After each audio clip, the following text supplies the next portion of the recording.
जैसे एक शूरवीर योद्धा सामने से वार सहकर कदम आगे बढ़ाता है, ऐसे तुम्हें वीर योद्धा की तरह चलना होगा। कायर मत बनना, तुम्हारे जीवन में कठिनताएं आएंगी। चल चला चल राह में अनुभूतियों का ले सहारा, कौन तेरा साथ देगा व्यर्थ में किसको पुकारा। उन्हीं के ऊपर ज्यादा प्रहार करते हैं जिनको रोना धोना पसंद है, इसीलिए समझाते हैं अपनी बात किसी से कहो मत। उपासक को कभी नहीं कमजोर पड़ना है। अपने मन की बात किसी साधक से भी नहीं कहनी कि मेरे अंदर काम आ रहा है। ऐसे तो जप नहीं पा रहे हो, अपराध करके जप पाओगे? अपराध का सीधा प्रभार होता है भजन ना होने देना। कायर मत बनना, तुम्हारे जीवन में कठिनताएं आएंगी। आपको लड़ना है इनसे। लड़ना क्या? आप प्रियाजू के हैं, ये ठसक रखेंगे, डर के भाग जाएंगे। कभी कभी ये अति भीषण बन तन मन पर है छा जाती, ऐसी वासना छा जाती, कुछ सुनाई नहीं देता। बस जो वासना की प्रेरणा है बस वही करना है। अब उपासक घबरा जाता है। अच्छा, जो बड़े महापुरुष हैं, अब उनके लिए दूसरा कोई बचा नहीं जिससे वो करुणा करें। बात समझो। सब में वो अपने आराध्य देव को देख करके शांत हो चुके हैं। जो साधक है उसे समय नहीं है कि सहयोग करे, क्योंकि वो अपने लक्ष्य में दृढ़ है। तो सच्ची मानो, आपका विश्वास और आपकी श्रद्धा ही केवल आपका साथ देगी। इस मार्ग में कोई तुम्हारा साथ देने वाला नहीं, साथी नहीं है। और जो साथी बना के चला वो गिरा, ये भी बात समझ लेना। चल चला चल राह में अनुभूतियों का ले सहारा।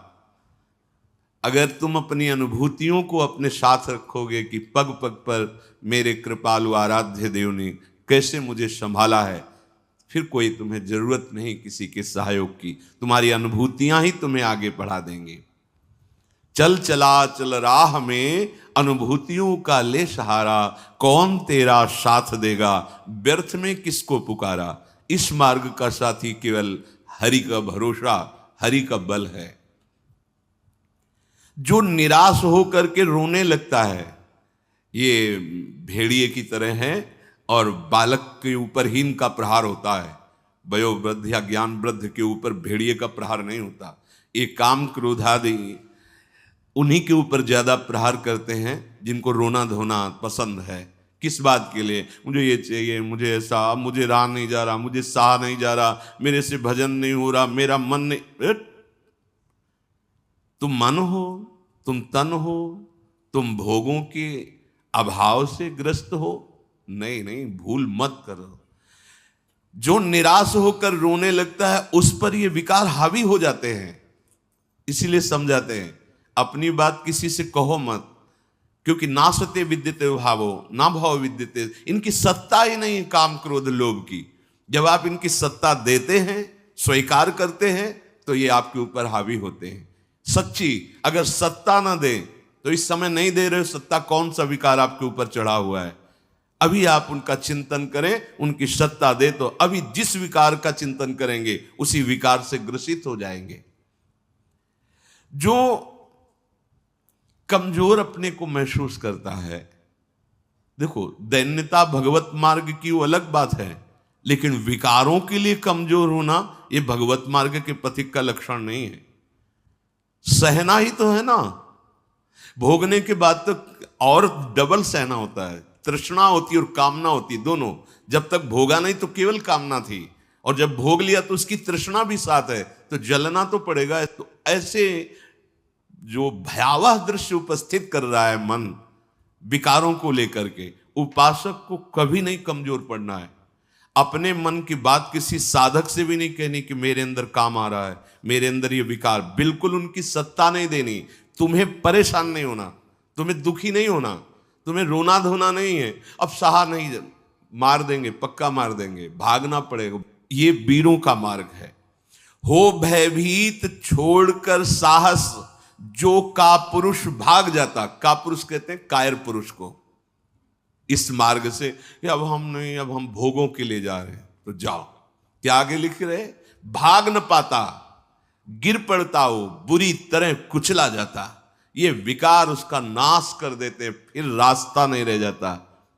जो चढ़ाई का भगवत मार्ग का बहुत बहुत बहुत भयभीत करने वाली ये बात है। अगर भगवद आश्रय छोड़कर भोगों में आप चले गए तो देखो, धाम छूटा, प्रिया जो छूटी, नाम छूटा। ऐसे तो जप नहीं पा रहे हो, अपराध करके जप पाओगे? अपराध का सीधा प्रभाव होता है भजन ना होने देना। जैसे कोई सोचे कि हम मनमानी आचरण करेंगे, गुरु आज्ञा उल्लंघन, शास्त्र विरुद्ध, और फिर मंत्र जप लेंगे, भजन कर लेंगे। बिल्कुल नहीं। एक बार भी निज मंत्र स्मरण नहीं कर सकते, एक बार भी आप भगवत स्मरण करने का अधिकार नहीं रख सकते। पापवंत कर सहज स्वभाव, भजन मोर ते भाव न काऊ। जो पे दुष्ट हृदय सोई होई, मोरे सन्मुख आओ की सोई। लड़ना है, बड़ो ही कठिन है भजन ढिग ढरिबो।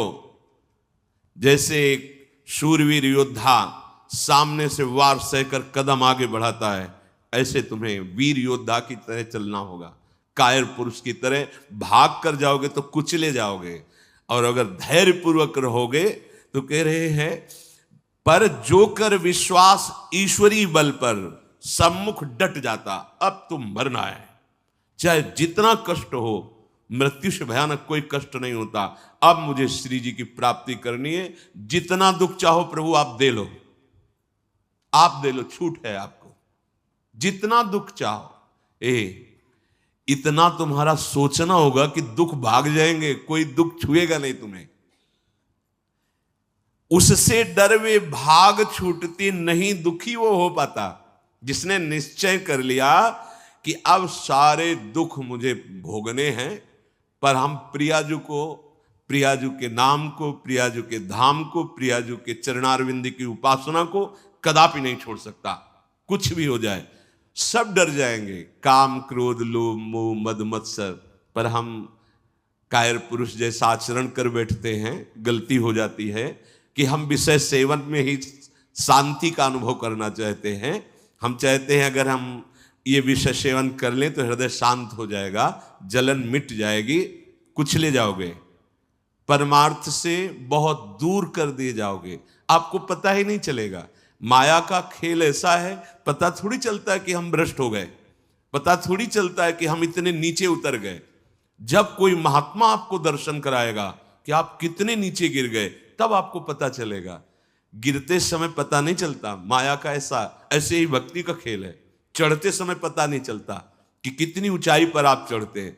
जब गुरु कृपा से कहीं ऐसे द्वंद्व उपस्थित होते हैं और उन द्वंद्वों पर आपका हृदय विचलित नहीं होता, तब पता चलता है कितनी कृपा भक्ति की है कि हमें इस ऊंचाई पर बैठाल दिया कि मान अपमान, लाभ हानि, दुख सुख, ये हमारे ऊपर कोई प्रभाव नहीं डाल पा रहे। पर ये डट वही सकता है जिसने अपने जीवन का लक्ष्य निश्चय कर लिया है। श्रीपाद कह रहे, राधा दास्य, मुझे श्री जी चाहिए। जिसने मन में ये निश्चय कर लिया कि अब मुझे प्रियालाल चाहिए, तो उसकी चाह में इतनी सामर्थ्य होती है कि सबसे लड़ सकता है। जैसे धन की चाह आने पर चोरी करने के लिए भी उतारू हो जाता है, हिंसा करने के लिए भी उतारू हो जाता है, उसको कुछ भी डर नहीं लगता। एक धन का लोभ चढ़ता है तो प्राणों को सौंप दिया, भय को बिल्कुल रौंद दिया, और जैसा भाव बना वैसा कर बैठा। और आप प्रभु को चाहते हैं और आपको डर लगता है। आप परम धन श्री लाडली जी के गोरे चरणारविंद की प्राप्ति करना चाहते हैं, तो अब अपना अधिकार, अपना पन, अपना महत्व श्री लाडली जी के चरणों में। हे प्रभु, हे प्रिया जी, ये प्राण, ये तन, ये मन आपको समर्पित है। अब जैसा जी चाहे वैसा आप करो। यही है सुदृढ़ योद्धा भगवत मार्ग का। अपना अस्तित्व, अपना महत्व, अपना जीवन जब तक जीवन धन के चरणों में समर्पित नहीं करोगे, तब तक जो स्वामी श्री हरिदास जी महाराज करें, ज्यों ज्यों राखत हो त्यों त्यों रहियत हो हरि। जैसे आप रख रहे हो मैं राजी हूं उसी में, जोई जोई प्यारो करे। ये सिद्धांत, ये रोना धोना नहीं। ये जैसे कभी कभी उपासक वहां प्रश्न कर देते हैं जाके, भजन में मन नहीं लगता, हमें लगता है हम इस मार्ग में चल नहीं पाएंगे क्या? आप चल रहे हो या गोद में बैठे हो? पहले निश्चय करो। यदि चल रहे हो तो इतनी टांगों में दम नहीं है कि ये चढ़ाई तुम चढ़ पाओगे। तो गोद में बैठे हो तो चलने का तुम्हें डर फिर क्यों है? श्री हरिवंश प्रताप नाम नौका निज खेवक, भवसागर सुख तरत निकट हरिवंश जो सेवक। पहली बात तो तुम चल नहीं रहे हो, तुम गोद में बैठे हो। ये जो सौंप दिए मन प्राण तुम्ही को, सौंप दिए ममता अभिमान, जब जैसे जी चाहो बरतो, अपनी वस्तु सर्वथा जान। ये चलने वाले पथिक का नहीं है, ये समर्पित पथिक का है। बैठ गया प्रभु के चरणों का आश्रय लेकर। दूसरी बात, कभी कभी मना स्थिति ऐसी होती है, वो टिकाऊ थोड़ी है। कबहू तो थोरो भजन, कबहू होत विशाल, मन को धीरज छुटे नहीं, गहन दूजी चाल। कभी कभी मन नहीं लगता है तो क्या, अरे वो स्थिति आई है, प्रमाद की स्थिति, तमोगुण के कारण कोई कुसंग बन गया, जिसके कारण ऐसी स्थिति आई है कि आपको डर पा रही है कि भजन नहीं होगा, हम पूरा जीवन निर्वाह नहीं कर। नहीं, ये तात्कालिक है, थोड़ी देर में कोहरा हटेगा और आप प्रसन्न मन से चल पड़ेंगे। हे प्रभु, ये जीवन मेरा आपके चरणों में समर्पित है, क्या परेशानी? हे नाथ, मेरा मन, मेरा तन, मेरा प्राण आपको समर्पित है, आप जैसा चाहो खेलो, मत सकुचाओ, अभी आपका है, आप जैसा चाहो। फिर आप शिकायत कैसे करें? फिर आपका प्रश्न कैसे बनता है? ये जब तक मेरे मेरे मेरे तब तक नहीं हटा पाओगे। और ये आपको दिया, अब इसमें काम रखो या आप रहो, इसमें प्रेम भरो या आप इसमें विकार भरो, आपको पूरी स्वतंत्रता है नाथ। उसी दिन से आप देखेंगे मन निर्मल होने लगा। क्योंकि जब तक अहंकार रहता है तभी तक ये सारे विकार आक्रमण करते हैं। अहम प्रभु के चरणों में समर्पित हुआ कि वो दिव्य निर्मलता, दैवी संपदा के भागवतिक सद्गुण अपने आप आने लगते हैं। जिस समय आपको मान अच्छा लगे, अपमान दुखित, तो समझ लो आपका अहम अभी समर्पित नहीं हुआ। उपासक का जब अहम समर्पित हो जाता है तो मान अपमान सुख दुख से अब मेरा रहा न कुछ संबंध। तुम ही मेरे कैवल्य परम पद हो और बंधन है तो सिर्फ आपका ही बंधन है। ये आप ही हमारे मोक्ष हो, आप ही हमारे बंधन हो, आप ही हमारे साधन हो, आप ही हमारे साध्य हो। आपसे ही सब कुछ है अब हमारा। अभी अभी निश्चिंत हो जाओगे, अभी निश्चिंत हो। आपको क्या परवाह? जब आपने अपने आप को प्रभु के चरणों में समर्पित कर दिया तो अब जिम्मेवारी प्रभु की है। पर आप समर्पित वाणी से केवल कह रहे हैं, अभी अहम है। आपको पता लग रहा है कि भगवान पता नहीं संभालें कि न संभालें, गति बनेगी कि नहीं बनेगी, पता नहीं लाभ मिलेगा कि नहीं। ये शरणागति का लक्षण नहीं है। छूटे सभी अन्य आश्रय, अब मिटे सभी संबंध अनित्य। ये जो अनित्य संबंध है, हम लोग समझते हैं कि बाहर से बाबा जी बन जाने पर छूट जाते हैं। भ्रम में मत रहना, ये किसी कपड़ा बदलने से छूटने वाले नहीं है। ये अंदर की बात है। जो जड़ चेतन का संबंध है, ये अंदर का संबंध है। बाहर का घर छोड़ दिया, बाहर के संसारिक कपड़े छोड़ दिए, बाहर का भाव दिखाते कि हम वैराग्य से हैं, लेकिन अंदर की बात देखो। संबंध अगर प्रभु के अलावा किसी और से है, वो क्यों न तन हो, वो क्यों न कोई विषय हो, क्यों न कोई सुख हो, चाहे लोक लोकांतर का कितना भी बड़ा सुख हो या सिद्धि हो, वो अभी राग रहित नहीं हुआ है। पूज्य श्री पंडित गया प्रसाद जी महाराज, बड़े पहुंचे हुए महापुरुष जो निरंतर भगवान की लीला में डूबे, वो कह रहे हैं चिंतन संबंध का बोध कराता है और संबंध ही चिंतन में स्थित रखता है। अब आप देखो आपका चिंतन क्या चल रहा है। महापुरुषों के वचन है। चिंतन आपका जहां है, आपका संबंध वही है।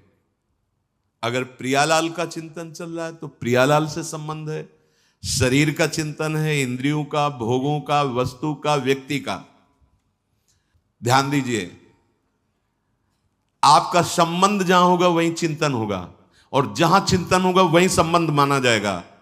आप कहते हैं हमारे माई श्यामाजू का राज, कहां चिंतन है आपका? शीघ्रातिशीघ्र चिंतन को संभालिए। यदि कोई भी लौकिक कामना रही तो एक ना एक दिन गिरने पड़ेगो। पूज्य बाबा कह रहे हैं, अगर कोई भी लौकिक कामना आपके अंदर अभी, तो वो गिराएगी, आपको गिराएगी। इसलिए यासों कामनान को ढूंढ ढूंढ के निकाल फेंके। देखो अपने चिंतन में कौन सी कामना बहुत जोर कर रही है, प्रभु के नाम बल से उस कामना को छोड़िए, उसमें सुख नहीं है।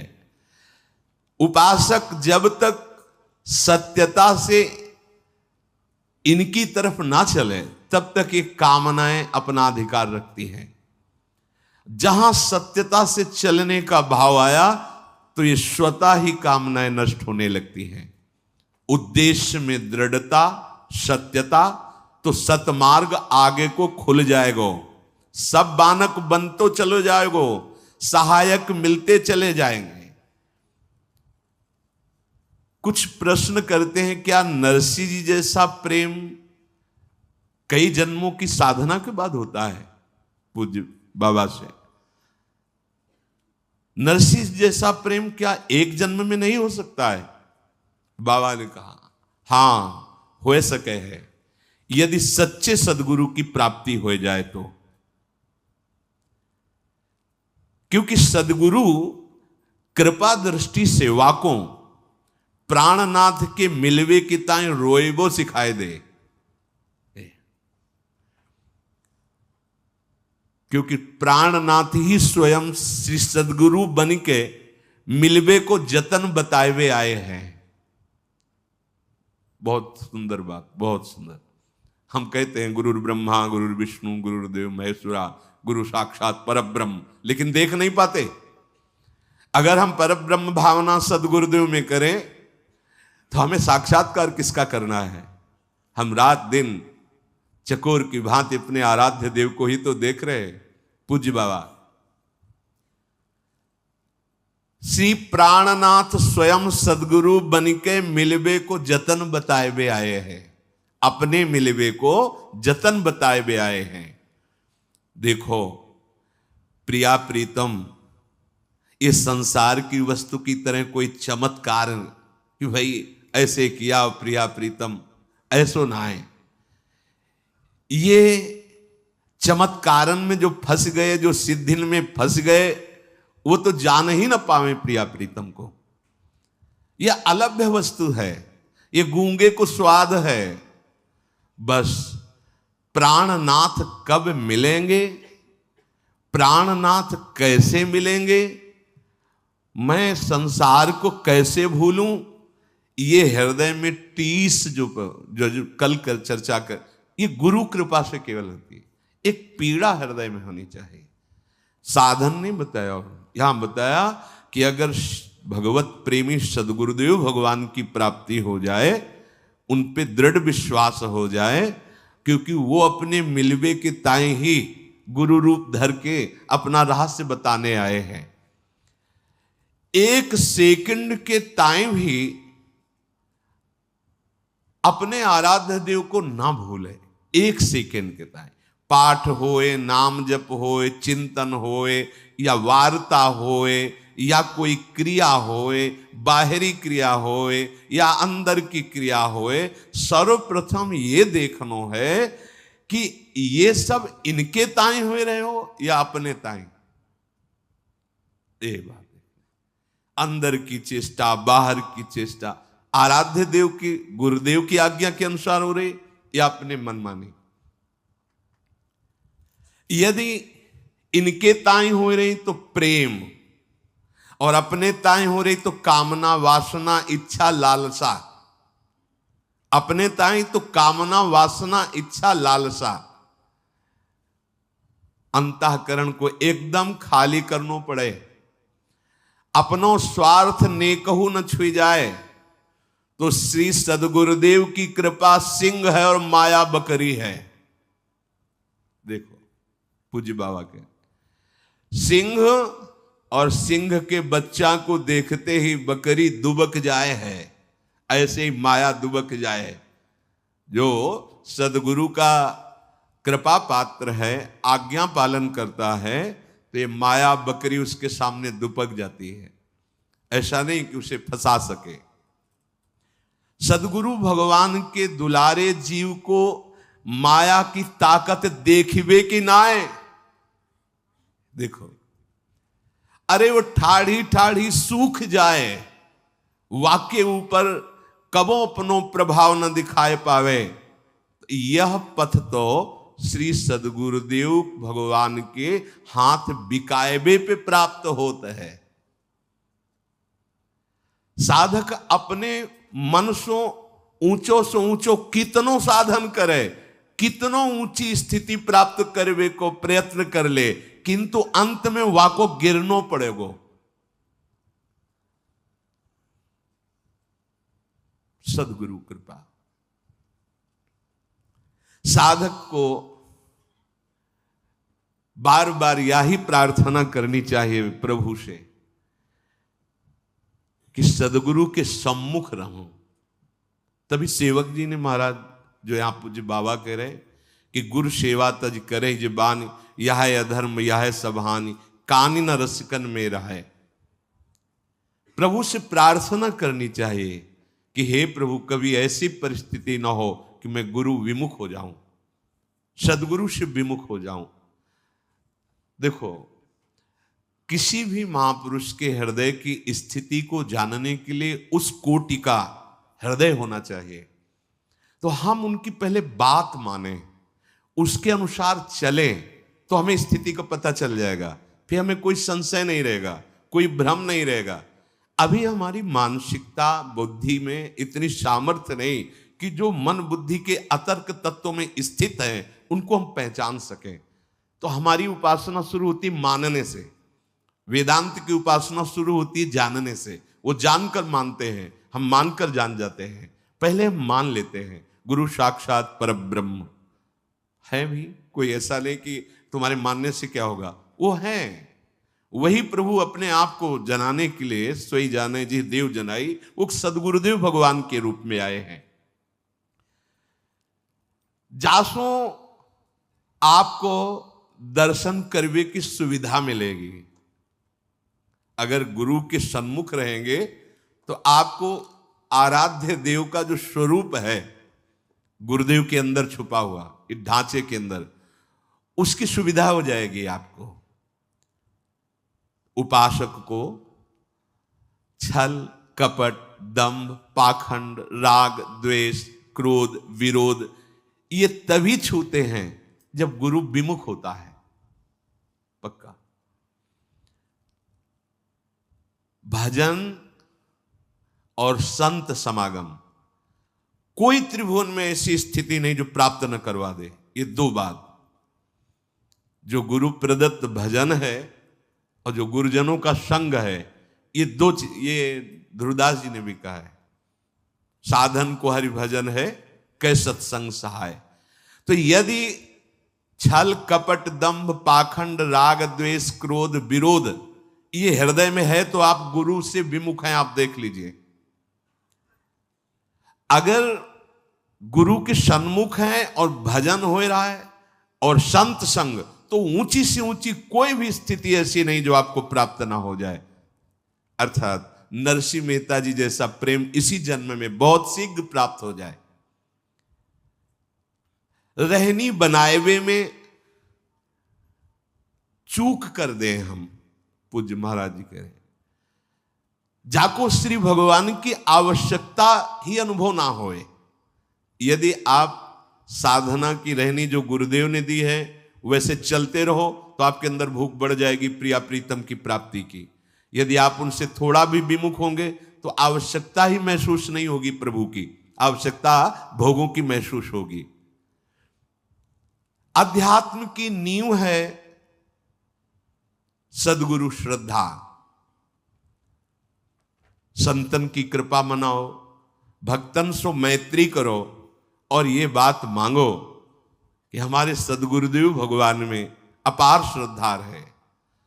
मेरे श्री सद्गुरुदेव भगवान को सदैव मेरे मन पे अधिकार हो जाए। अभी हम अपने मन की बात रोते रहते करके अधिकार कहां दिया है?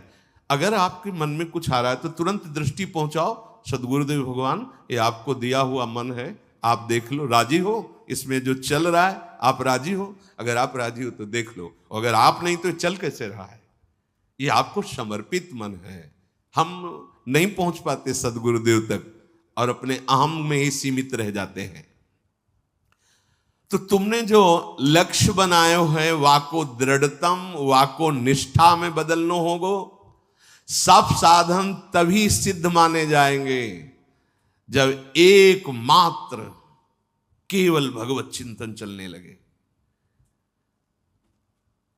बुद्धि की परीक्षा ले खुद, बाबा कह रहे, सामने सब भोग हो तुम्हारे, फिर अगर बुद्धि ललचा रही तो उससे पूछो कि क्या तुम प्रभु की प्राप्ति के लिए चली थी? अय बुद्धि, तूने निश्चय किया था श्यामा श्याम, फिर ये कहां राजी हो रही? फिर ये तू आकर्षित कहां हो रही है? संसार की सब वस्तुन को कोई प्रभाव तुम्हारे ऊपर ना पड़े, समस्त संसार तब भगवत स्वरूप हो जाएगा जब गुरुदेव की आज्ञा के अनुसार भजन और किसी भी भोग का कोई आकर्षण नहीं। तब तो यहां कह रहे कि आपका संबंध जहां वहीं चिंतन, जहां चिंतन वहीं संबंध। इसलिए हमें किशोरी जी के चरणारविंद का प्रेम चाहिए, तो किशोरी जी से ही संबंध और उन्हीं का चिंतन। अगर हमारा संबंध संसार का, शरीर का, व्यवहार का, तो इस पे कोई प्रश्न कर सकता है तो बाबा जी कोई कर सकता है, गृहस्थ तो नहीं कर पाएगा। नहीं नहीं, फिर वही आपसे कह रहे हैं, ये अंदर की बात है, बाहर से नहीं। बड़े बड़े महापुरुष पाए गए हैं गृहस्थी में, बहुत ऊंची स्थिति। पूज्य श्री जयदयाल गोयनका जी, पूज्य श्री भाई जी महाराज, और भी बहुत से ऐसे सदगृहस्थ हुए जो बहुत प्रेम की ऊंचाई पर विराजमान हुए, ज्ञान की उत्तम भूमिका पे पहुंच गए। बात अंदर की है। अगर अंदर आप इसी जन्म में भगवत प्राप्ति करना चाहते हैं तो आपका चिंतन केवल प्रभुमय होना चाहिए, एक एक क्षण प्रभुमय चिंतन। हमारा चिंतन ही हमारा जीवन है। बिल्कुल चिंता छोड़ दीजिए, योगक्षेम वाहन भगवान करेंगे। अनन्यस चिंतयन्तो माम, बार बार जीवन का सार चिंतन है, बस ये समझ लो। हृदय में हमारे प्रिया प्रीतम का चिंतन, श्यामा श्याम का चिंतन, तो जीवन सार्थक है। श्री राधा और श्री श्याम सुंदर उसी से संतुष्ट होते हैं जो नित्य निरंतर उनके चिंतन में स्थित रहता है। उनको और कुछ नहीं चाहिए। प्रिया प्रीतम को या हमारे आराध्य देव को और कुछ नहीं चाहिए, चिंतन चाहिए। पकड़ लो इस बात को। तभी बड़े बड़े सम्राट भी वैरागी जनों के आगे मस्तक झुका देते हैं, क्योंकि उनके पास वो है नहीं जो उनके पास है। उनके पास क्या है? चिंतन। अगर आपके पास भगवत चिंतन नहीं है, आप हमारे प्रभु को रिझा नहीं पाएंगे। वस्तुओं से, नाना प्रकार की भोग सामग्रियों से तो साधक, उनकी आराधना करने वाला, वो विरक्त हो जाता है। ब्रह्मादिक के भोग सब विषम लागताय। इसलिए श्री राधा चरणारविंद की प्रीति प्राप्त करना जीवन का परम लक्ष्य, और निरंतर श्री प्रिया प्रीतम के चिंतन में रहना, और वो होता है सद्गुरुदेव भगवान की कृपा से।